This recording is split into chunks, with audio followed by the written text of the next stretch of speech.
ہے اور نبی نے کہا حق علی کے ساتھ ہے. علی گویا نبی تلقین میں بتا رہے ہیں کہ پہچانو پہچانو، جہاں جہاں کہوں یہ علی کے ملنے کا پتہ بتایا جا رہا ہے. موت ہوگی تو علی ہوں گے، قبر ہوگی تو علی ہوں گے، صراط ہوگی تو علی ہوں گے، میزان ہوگا. اب بتاؤ جب حق علی سے الگ ہی نہیں تو جو چیز حق ہے وہاں علی ہے، جہاں علی ہے وہاں حق موجود ہے. ایک صلوات پڑھیں محمد وعلی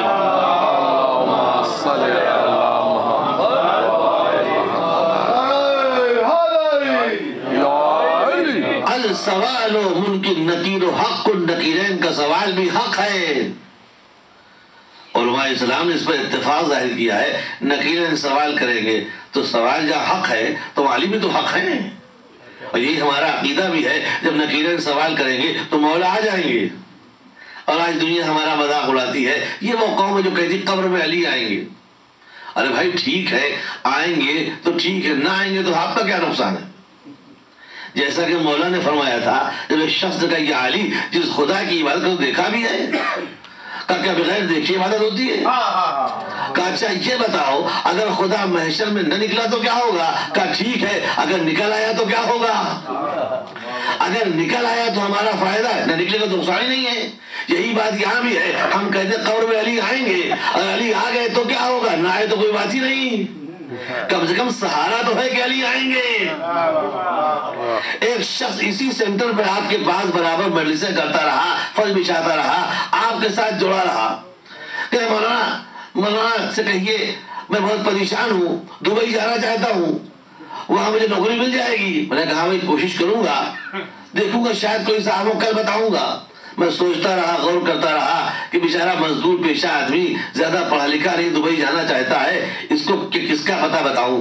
بہت غور و فکر کرنے کے بعد ایک نمبر موبائل ایک صاحب کا ملا مجھے ڈائری میں. وہ میرے ملاقاتی الہ آباد کے یہ بڑے مومن آدمی ہیں، ان سے ملاقات کرنا ہو سکتا ہے تمہاری کوئی مدد کریں، تمہارے کچھ کام آ سکے. اس کو میں نے لا کے اس مجلس میں دے دیا موبائل نمبر ان کا دبئی کا. میں کب جا رہا ہوں؟ کل جا رہا ہوں. اس سے بڑی احتیاط کے ساتھ اس نمبر کو نوٹ کر کے پرس کے اندر رکھا. گھر گیا تب بھی دیکھا نمبر گرا تو نہیں. جہاز تو بیٹھا دیکھا نمبر محفوظ ہے کہ نہیں. راستے پر دیکھتا رہا نمبر ہے کہ نہیں. چونکہ بڑا سہارا ہے، ابھی وہ کام نہیں آئے مگر امید تو ہے. اب پتا چلا اگر کسی کا سہارا مل جائے تو کم سے کم دنیا تو خیریت سے گزر جاتی ہے. وہ بدقسمت جو کہتے ہیں علی نہیں آئیں گے. ایک صلوات پڑھیں محمد والے.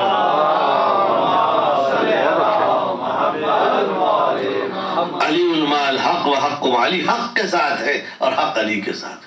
اسی لیے امام فخر الدین رازی نے تفسیر کبیر میں آئے مودت کے ذیل میں اس بحث کو اٹھایا ہے اور ایک فقرہ لکھا ہے کہ بسم اللہ کو جزو سورہ سمجھا جائے کہ نہ سمجھا جائے، بسم اللہ کو باوزن پڑھا جائے کہ نہ پڑھا جائے. وہ بحث کرتے ہوئے لکھتے ہیں کہ بسم اللہ کو جزو سورہ سمجھا جائے اور اسے الگ سے باوزن پڑھا جائے، اس لیے کہ اس حدیث کے راوی علی ہے رسول سے.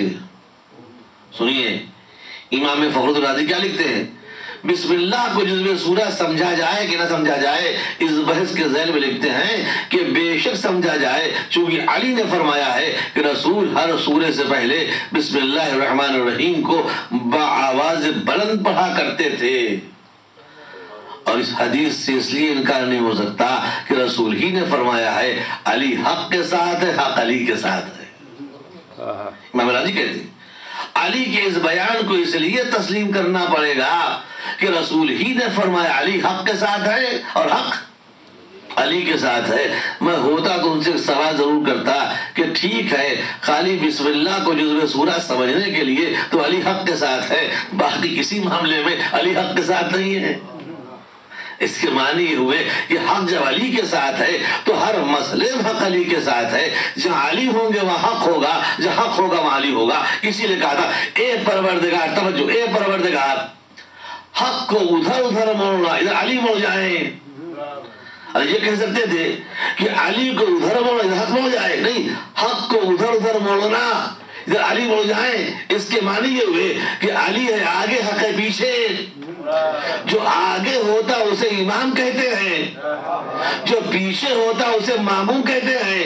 گویا نبی نے پہچان بتا دی کہ جب تک حق علی کے پیچھے پیچھے رہے اسے حق سمجھنا، علی سے آگے بڑھ جائے تو باطل ہوگا، حق نہیں ہو سکتا ہے. ایک صلوات پڑھیں محمد وعلی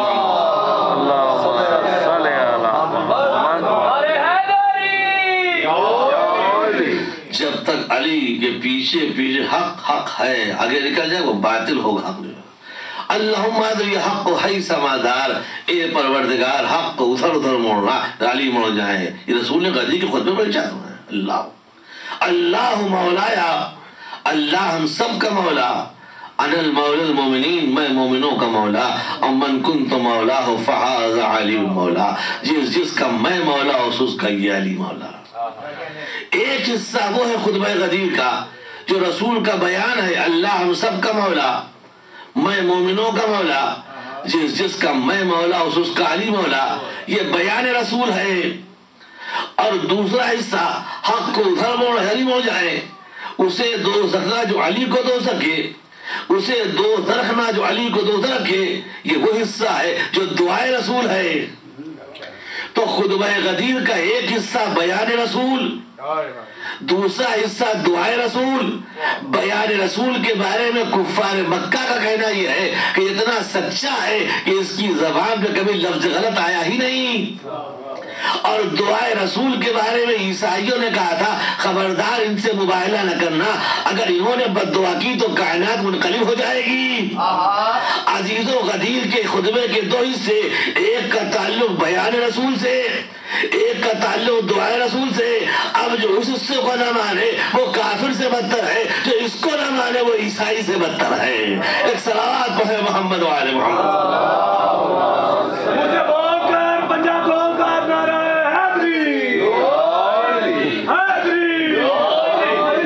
اللہ مولا، اللہ ہم سب کا مولا. انا المولا المومن، میں مومنوں کا مولا. امن کنت مولا فہذا، یہ بیان رسول ہے. اللہ سب کا، یہ بیان رسول. میں مومنوں کا، یہ بیان رسول. اور جس کا میں مولا اس کا یہ علی مولا، یہ بیان رسول. دعائے رسول کا حق کو ادھر موڑنا، علی موڑ جائے، اسے دوست رکھنا جو علی کو دوست رکھے، اسے دوست رکھنا جو علی کو دوست رکھے. اس کے معنی ہوئے کہ رسول نے بیان اور دعا کو دونوں کا جمع کر دیا. کوئی ہے جو رسول کے بیان کو غلط کہے؟ کافروں نے رسول کو رسول نہیں مانا مگر بیان میں سچا مانا ہے. عیسائیوں نے نبوت کا اقرار نہیں کیا مگر رسول کو مستجاب الدعوات مانا ہے. خطبہ غدیر آواز دے رہا ہے اگر اسے نہ مانو گے تو یا کافر سے بدتر ہو جاؤ گے یا عیسائی سے بدتر ہو جاؤ گے. ایک صلوات پڑھیں محمد وعلی محمد.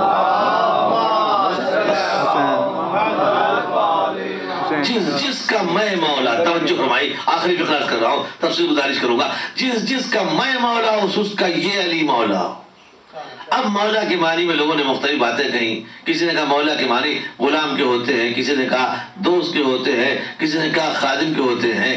مگر حکمت رسول کا کمال تھا کہ رسول نے علی کے واسطے لفظ مولا بعد میں استعمال کیا، اپنے واسطے پہلے استعمال کیا. جس معنی میں مولا اسی معنی میں علی مولا. اگر مولا کے معنی غلام کے ہیں تو وہاں بھی غلام، مولا کے معنی دوست کے تو وہاں بھی دوست. اگر مولا کے معنی اولا بھی تصرف کے ہیں ویسے محمد مولا ہے ویسے علی بھی مولا ہے. ایک صلوات پڑھیں محمد وعلی محمد.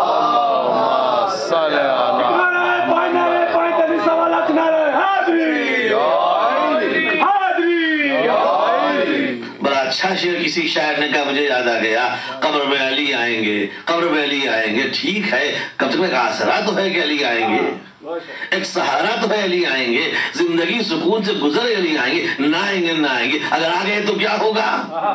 یہی تو مولا نے کہا تھا اگر خدا نکل آیا تو کیا ہوگا. ایک شعر سنیے، عجب شاعر عجب بات کہتا ہے کہ ڈر تھا ہم کو قبر میں جب تک نہ آئے تھے علی. ڈر تھا ہم کو قبر میں جب تک نہ آئے تھے علی. اب فرشتے ڈر رہے ہیں گفتگو کرتے ہوئے. سلام بھیجے محمد وعلی محمد. اب فرشتے ڈر رہے ہیں گفتگو کرتے ہوئے. کون کون سا ایسا سوال ہے جس کا جواب مرنے والے سے مانگا جائے اور اس کی دلیل ہو رہی ہے؟ تیرا خدا کون، تیرا نبی کون، تیری کتاب کیا، تیرا دین کیا، تیرا قبلہ کیا، تیرا امام کون؟ یہ سارے سوالات کے جواب چونکہ مرنے والا صحیح دے رہا ہے، جو جواب وہ جواب حق ہے، لذا حق کا تقاضا یہ ہے کہ حق کو حق سمجھ کے مانا جائے۔ حق دلیل کا محتاج نہیں ہوتا ہے، باطل محتاج دلیل ہوتا ہے۔ بات تمام ہو گئی؟ ایک فقرہ سن لیجئے تو نبی نے کیا کہا، اللہم ادری حق حیث ما دار، اے پروردگار حق کو ادھر عظیم ہو جائیں، حق ہے پیچھے، علی ہے آگے، جب تک پیچھے پیچھے رہے سمجھنا حق ہے، علی کے آگے نکل جائے تو اسے باطل سمجھنا، حق نہ سمجھنا۔ چونکہ حق جو آگے ہوتا اسے امام کہتے ہیں، جو پیچھے ہوتا اسے ماموم کہتے ہیں۔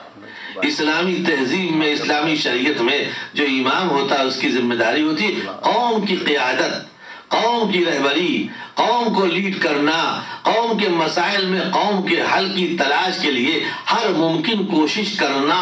اس لیے میں نے کسی مجلس میں عرض کیا تھا کہ ہمارے ملکوں میں جب نماز ہوتی تھی تو جہاں پیش نماز صاحب کھڑے ہوتے تھے وہ جگہ یا تو امام کے لیول میں ہوگا مامون یا تھوڑا نیچے ہوگی۔ ایک حوض نما جگہ ہوتی تھی جہاں پیش نماز کھڑا ہوتا تھا، یا پیش نماز لیول سے کھڑا ہو جائے، پڑھنے والے تو اوپر جا سکتے ہیں لیکن پڑھانے والا نیچے ہی رہے گا، یا کچھ نیچے رہے گا یا اسی سطح پر ہوگا جس سطح پہ پڑھنے والے ہیں، لیکن سب اتصال قائم ہے تو پڑھنے والے اوپر چلے جائیں مگر پڑھانے والے کو نیچے ہی رہنا پڑے گا، چونکہ یہ امام ہے، یہ قائد ہے، یہ رہبر ہے، یہ رہنما ہے۔ اس کا کام کیا؟ اس کا کام یہ ہے کہ خود پستی میں جا کے قوم کو بلند کرنا۔ امام کا کام ہے خود پستیوں میں جا کے قوم کو اٹھانا، علم کے اعتبار سے، اخلاق کے اعتبار سے، تہذیب کے اعتبار سے، دین کے اعتبار سے۔ جو خود پستی میں جا کے قوم کو اٹھائے وہ دین کا رہبر ہوتا ہے۔ جو قوم کے کاندھے پہ چڑھ کے اپنی حیثیت بنائے وہ سیاست معاف ہو سکتا ہے، ولایت معاف نہیں ہو سکتا ہے۔ ایک صلوات پڑھیں محمد وعلی محمد۔ اسی لیے کہا گیا جب امام کھڑا ہو جاتا ہے تو ہر رکعت میں ایک جیسے، رکوع بھی ایک جیسا، سجدہ بھی ایک جیسا، قیام بھی ایک جیسا، قعود بھی ایک جیسا۔ ارے بھائی ایک جیسا رکوع، ایک جیسا قنوت، ایک ساتھ سجدہ کر دیتے نہیں، نماز جماعت ہو رہی ہے۔ اب دوسرے دن آئے کوئی رکوع میں ہے، کوئی سجدے میں ہے، کوئی قیام، آج کیا ہو گیا؟ کہ مولانا آج نماز فرادہ ہو رہی ہے۔ تو نماز جماعت میں کیا تھا؟ کہ نماز جماعت میں تھا جو امام کرتا تھا وہی سب کرتے تھے، نماز فرادہ میں سب اپنی اپنی پڑھ رہے ہیں۔ گویا 2 رکعت کے امام نے بتایا کہ اگر مسجد میں 2 رکعت کا امام بھی آ جائے تو کتنا بڑا اختلاف بدل جاتا ہے اتحاد میں۔ رکوع ایک جیسا، سجدہ ایک جیسا، قیام ایک جیسا، قعود ایک جیسا۔ 2 رکعت کے امام نے امام کائنات کی عظمت کو پہچانوایا کہ 2 رکعت کا امام بھی آگے کھڑا ہو جائے تو رکوع میں اتحاد، سجدے میں اتحاد، قیام میں اتحاد۔ اب پہچانا آپ نے آج سارے عالم اسلام اختلاف کا شکار کیوں ہے؟ جب کعبہ سب کا قبلہ ہے تو 73 فرقے کیوں ہیں؟ جب قرآن کو سب مانتے ہیں تو 73 فرقے کیوں ہیں؟ جب پیغمبر کو سب مانتے ہیں تو 73 فرقے کیوں؟ اتنے بڑے سوال کا ایک ہی جواب ہے کہ جماعتیں سب کے پاس ہیں، امام کسی کے پاس نہیں ہے۔ صلوات بھیجے محمد والے محمد۔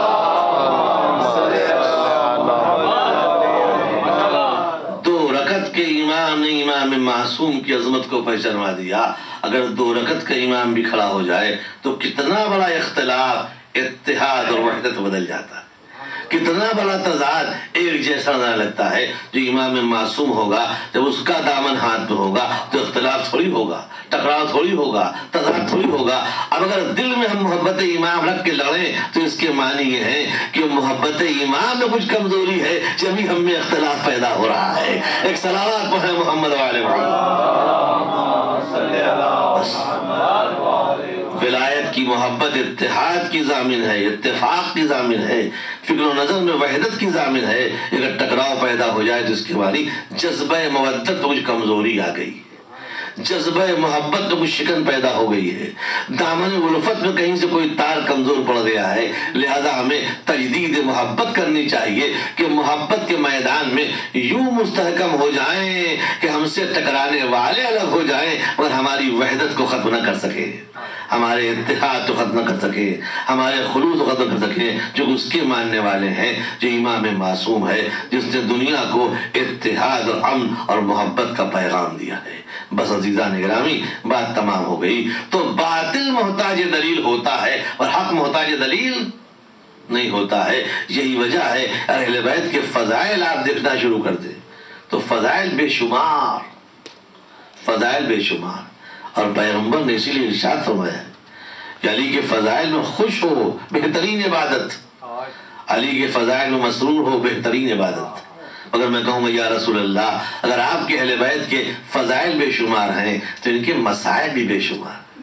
اس لیے معصوم نے ارشاد فرمایا جس طرح اہل بیت کے فضائل میں خوش ہونا عبادت ہے، ویسے ان کے مصائب میں رونا بھی عبادت ہے، ان کی مصیبت کا تذکرہ کر کے آنکھوں سے آنسو بہانا بھی عبادت ہے۔ کوئی تو ایسا کردار لاؤ جس کی خوشی میں شامل ہونا بھی عبادت بن جائے اور جس کے غم میں رونا بھی عبادت بن جائے۔ کیا اہل بیت کی مصیبتیں معمولی مصیبت تھی؟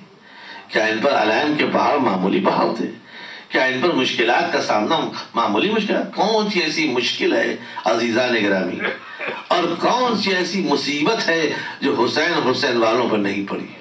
خدا کی قسم، انبیاء کی تاریخ مصیبت اٹھا کے دیکھیے، آدم بھی مصائب میں تھے، نوح بھی مصائب میں تھے، ابراہیم، موسیٰ، عیسیٰ بھی مصائب میں تھے، مگر سب کی مصیبتیں الگ الگ، لیکن ہر نبی کی مصیبت جس ذات پہ جمع ہو گئی اس ذات کا نام حسین ابن علی ہے۔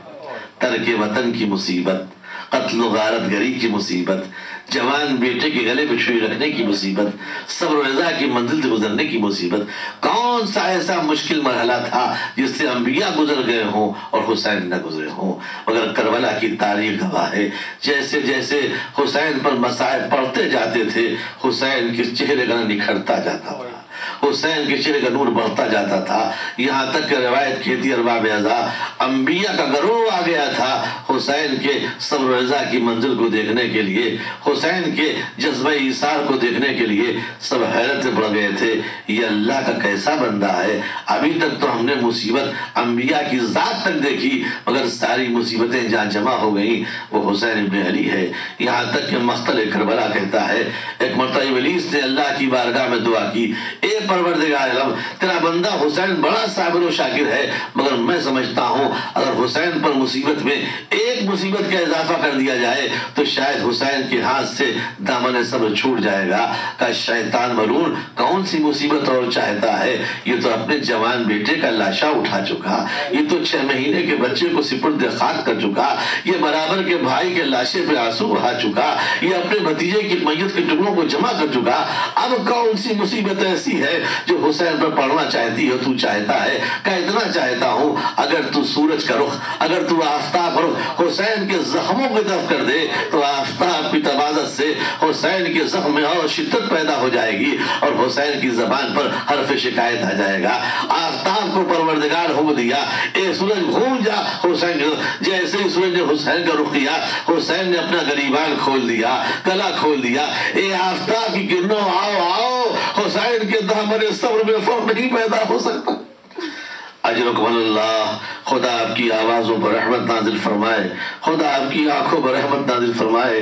ارباب ازا کس صابر و شاکر بندے کا نام حسین ہے، مگر اللہ اصغر کی قبر کھودی، اکبر کا لاشا اٹھایا، خیمے سے رخصت ہوئے، ساری مصیبتیں اور سارے مصائب حسین کی آپ نے محرم کے زمانے میں سنے ہوں گے، مگر 2 فقرہ میں عرض کرنا چاہتا ہوں جس کو کربلا کے مقتل نقل کیا ہے۔ کربلا کا مقتل کہتا ہے کہ جب مختار کے دربار میں شمر ملعون لایا گیا ہے گرفتار کر کے، تو ایک مرتبہ مختار سوال کرتے ہیں اے شمر یہ بتا کیا تجھ کو بھی کبھی کیا تجھ کو بھی حسین کسی مصیبت پر رحم آیا، جب تیری آنکھوں میں آنسو آئے ہو، تو تڑپ گیا ہو؟ تو بتا مختار کہتا ہے امیر ایک موقع ایسا تھا جو موقع ہم کو تصور میں آتا ہے وہ دل تڑپ جاتا ہے، کہ جلدی بیان کر وہ کون سا موقع ہے؟ کہ وہ موقع تھا جب حسین بیویوں سے رخصت ہو رہے تھے تھے اور 4 برس کی بچی حسین سے لپٹ جاتی تھی اور حسین بابا کہاں جا رہے ہو، بابا کہاں جا رہے ہو۔ حسین خاموش تھے اور اپنی سکینہ کو گلے سے لگائے تھے اور حسین تو کچھ بنتا نہ تھا کہ حسین سکینہ کو کیا جواب دے۔ یہی وہ موقع تھا جب میں اب بھی تصور کر لیتا ہوں، میرا دل تڑپ جاتا ہے۔ اس کے بعد ایک مرتبہ مختار کہتے ہیں اچھا شروع بیان کر حسین پر کیا گزری جب تو نے حسین کے گلے پہ خنجر چلایا۔ کیا بتاؤں امیر، ایسا صابر و شاکر کائنات پر نہ ملا۔ میں حسین کے گلے پہ خنجر تو چلا رہا تھا لیکن حسین کے لب متحرک تھے۔ میں نے سوچا کہ حسین شاید ہمارے حق میں بد دعا کر رہے ہوں، لیکن جیسے ہی میں کانوں کو حسین کے لب تک لے گیا تو حسین کہہ رہے تھے اے پروردگار تیری امت مجھے پہچانتی نہیں ہے، اسے ہدایت دے دے۔ اور اس کے حسین خاموش ہوئے، پھر حسین کی زبان متحرک ہوئی اور اس کے بعد میں نے سنا تو کیا سنا کہ دیکھا حسین کہہ رہے تھے اے میرے بھیا عباس اگر تم ہوتے تو دیکھتے کہ تمہارا بھیا حسین کس مظلومیت سے ذبح کیا جا رہا ہے۔ جیسے ہی شمر نے عباس کا نام لیا مختار کے دربار میں واہ غربتا واہ عباسہ کی صدائیں بلند ہونے لگی۔ اے غیرت دار عباس کاش میرے بھیا تم بھی ہوتے۔ اجوکمن اللہ، روئیے روئیے، خدا آپ کی آنکھوں پر رحمت نازل فرمائے، خدا آپ کی آوازوں پر رحمت نازل فرمائے۔ حسین کو عباس کب یاد آئے جب سوکھے گلے پہ خنجر چل رہا تھا، اور زینب کو عباس کب یاد آئے جب زینب کے سر سے چادر چھینی۔ تو روایت کہتی ہے زینب نے مختل کا رخ کر کے حسین کو نہیں بلایا، آواز دی اے بھیا عباس 28 رجب کو پردے میں بٹھا کے لائے تھے، اے بھیا بہن میرے دا جا رہی ہے۔ اجوکمن اللہ، بس ارباب ازاد 2-3 فقرے مجلس تمام کرنا چاہتا ہوں۔ یقیناً یہ ایام ازا کے بعد کی مجلسیں ہیں، عاشور محرم کے بعد کی مجلسیں ہیں، بعد ہی کے مسائل پر مجلس کو آج تمام کروں گا۔ ارباب ازا مرحوم قیصر بہروی فرماتے ہیں کہ یقیناً بڑے شاعروں نے، بڑے ادیبوں نے، بڑے مرثیہ نگاروں نے، بڑا غم بیان کرنے والوں نے ایک سے ایک نوحے کہے، ایک سے ایک مرثیے کہے، ایک سے ایک مسائل کے بند کہے، مگر ہر ادب قربان ہو جائے زینب کے مصرے پر۔ جب بہن شام غریبہ کے سناٹے میں بھائی کی کچلی ہوئی میت پر آئی تو کہتی ہے آنتا اخی کیا تو ہی میرا بھائی ہے، کیا تو ہی میرا بھائی ہے۔ روایت امام زمانہ زیارت نہیہ میں فرماتے ہیں سلام ہو اس کچلی ہوئی میت کو جس کی بےکس بہن اپنے بھائی کی میت کا طواف کرتی جاتی تھی اور کہتی جاتی تھی آنتا اخی کیا تو ہی میرا بھائی ہے، کیا تو ہی میرا بھائی ہے، کیا تو ہی میرا بھائی ہے۔ دشت غربت میں جو پہنچی تو وطن یاد آیا، پانی جب دیکھ لیا تشنہ دہن یاد آیا، لے کے ہر چیز مدینے سے چلی تھی زینب، بھائی کی لاش پہ پہنچی تو کفن یاد آیا۔ اے بھیا مجھے معاف کرنا، اگر زینب کے سر پہ چادر ہوتی تو تیرے لاشیں بوڑھا دیتی۔ اے بھیا اگر تو بے کفن ہے تو بہن بھی میرے دا ہے۔ اے بھیا میں میرے دا جا رہی ہوں، جاؤ زینب خدا حافظ، جاؤ زینب خدا۔ سيعلم الذين ظلموا أي منقلب ينقلبون انا للہ و انا الیہ راجعون۔ آل محمد وآل محمد کی مظلمت کا واسطہ ان مجالس کو قبول فرما، ہم سب کے آنسوؤں کو رومال زہرا میں جگہ عطا فرما، تمام حاضرین مجلس کی جان و مال و آبرو کی حفاظت فرما، ہمارے بچوں کو صاحب علم بنا، صاحب اولاد بنا، دین اور قوم کی خدمت کرنے کے جذبہ عطا فرما، ہم سب کے رزق حلال و برکت عطا فرما، امام زمانہ کے ظہور میں تعجیل فرما، تمام بیماروں کو شفاء کامل عطا فرما، جو بے اولاد ہم کو صاحب اولاد بنا، رب العالمین منتظمین در حسین کی توفیقات عطا فرما، ہمارے صدر جناب ضیاء صاحب کی والدہ کی مغفرت فرما، ان کے درجات کو بلند فرما، ایک مرتبہ سورہ حمد اور 3 مرتبہ سورہ قل اللہ کی تلاوت فرما کے آپ حضرات نعیمہ خاتون مرحومہ بنت ذاکر حسن جعفری مرحوم کی روح کو